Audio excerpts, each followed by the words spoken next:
You're listening to Salon Frequency, a podcast for salon professionals that are revolutionizing the texture of salon culture. I think I'm starting to get the hang of this, and I am glad that you are back tuning into another episode. This week, we're rewinding to episode 3, one of the most downloaded episodes of the podcast, and easily one of the most talked about among salon professionals. In this conversation, we unpacked why your professional title matters. And spoiler alert, it's not just for branding, it's for confidence, clarity, and attracting your ideal clients. We also tackled imposter syndrome and how to stand out authentically in a crowded digital space, which now is something we could all use.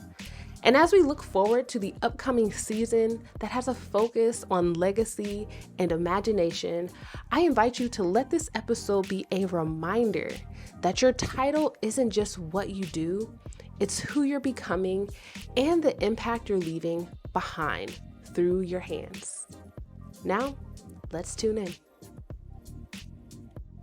This particular topic was pivotal to my career in the salon industry because I began my career at a time when everyone, and I mean everyone, even if you never went to cosmetology school, but if you had a YouTube channel or if you were on any natural hair pages, you were a natural hair stylist. So by default, I called myself a natural hairstylist. However, I never felt confident in that title. As a young girl growing up, I, of course, did hair for people. And so I would say or tell people, I'm a braider, a stylist. I can do your hair. And never did it ever come out on their hair the way it was pictured in my mind. So my confidence as a natural stylist was very low. And even as I had my own chair in a salon, when I would get clients that wanted me to create these intricate styles with their loose natural hair, I just was like, how did you even find me? Why do you think that I can do this?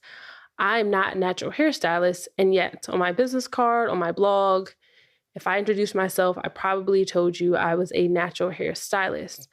And it really wasn't until I heard a fellow salon professional refer to herself not as a natural hairstylist. Specifically, she made it a point to say that she was not a natural hairstylist. She was a hair care professional. That is when the light clicked for me in the industry. All of the hair gods said, oh, and I found my lane. I found my confidence because I cannot give you, to this day, I tell people when they come to my chair, I'm not a stylist. If you want intricate styles that are just off the top of the head, this is probably not the place for you. But if you have a point of reference, I can work with that.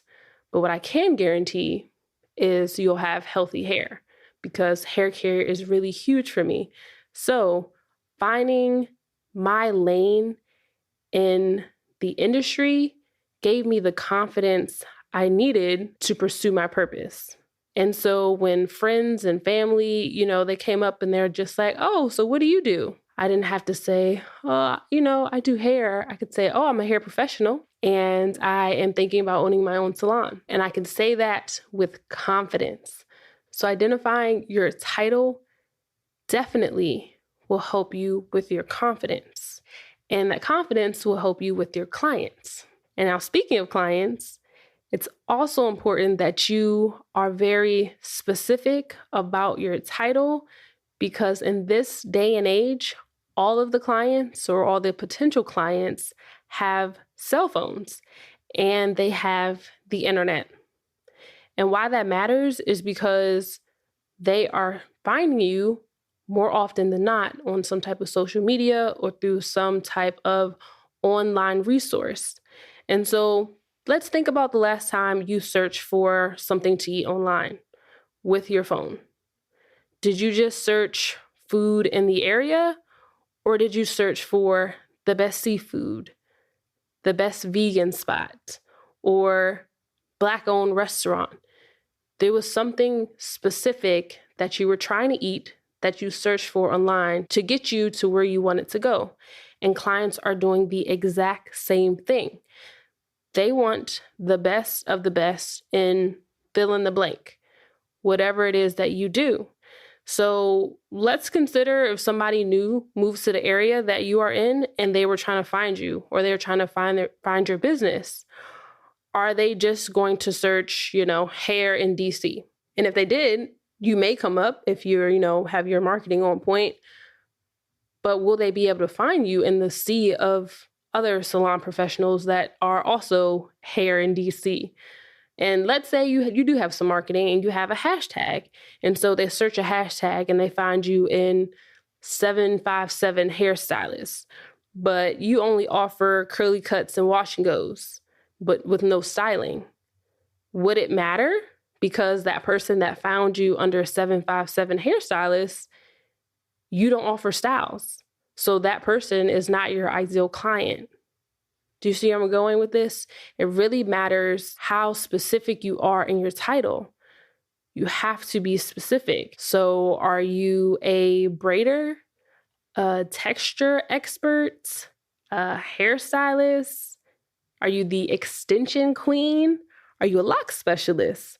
Are you a hair care professional? Are you the fro whisperer for your area? Are you the curly hair authority in Detroit? Are you a hair culturist? Are you a weavologist, the best weavologist in the area?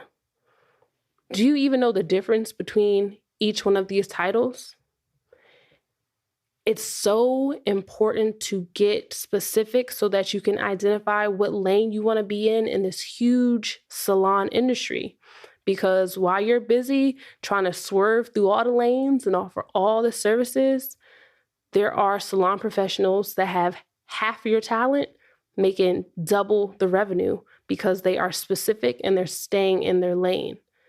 So getting specific is going to give you clarity so that you can drive your purpose. And when you're driving in your lane, you're getting to the money. And working for yourself as an entrepreneur is going to provide you with revenue. It's literally the reason why we don't have to work a 9-to-5. And so if you're trying to attain more money or more revenue, getting more of the clients that you want, more of the clients that you enjoy servicing, coming to you on a regular basis, it's going to matter so that you don't have clients in your chair that are hopping, going to different stylists because they don't have a connection with you. If you can turn that one guest that found you on Instagram into a recurring client that comes every few weeks or a couple times within a year, you can attach a value to every client that comes to your chair. But if you're constantly having to spin your wheels finding new clients, it's going to be so hard to actually identify a value or the cost that it takes to get somebody to your chair. I know I'm probably going a little bit off topic because that definitely delves into marketing and things like that, but it really matters.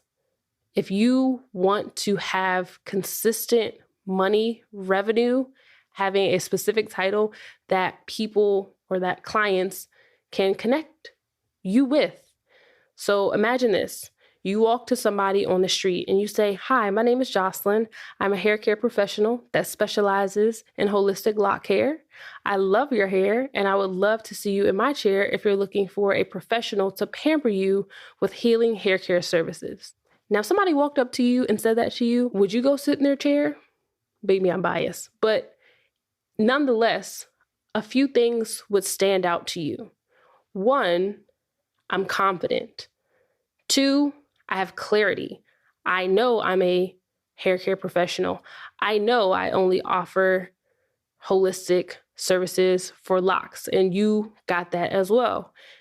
3, you know that I'm going to provide you with services that are going to pamper you, so you can expect some type of luxury with the service and some type of healing, so that the space may be healing, the conversation may be healing, you shouldn't feel drained leaving that experience. Those are the things that I'm communicating to you just in that quick little pitch.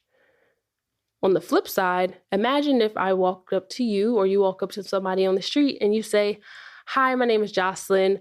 I do hair and I love your hair, and I would love if you wanted to come get your hair done. Here is my card, and take a look at my website, and yeah, I hope to see you soon." Would you go look at my website? Maybe, if you didn't forget, because there was nothing in what I said to you that resonated with you. I didn't tell you what kind of services you can expect, what you would see on my Instagram page, anything. So when you identify your title, you're able to provide value, which translates into money because people are going to come to your chair because they have a connection with you.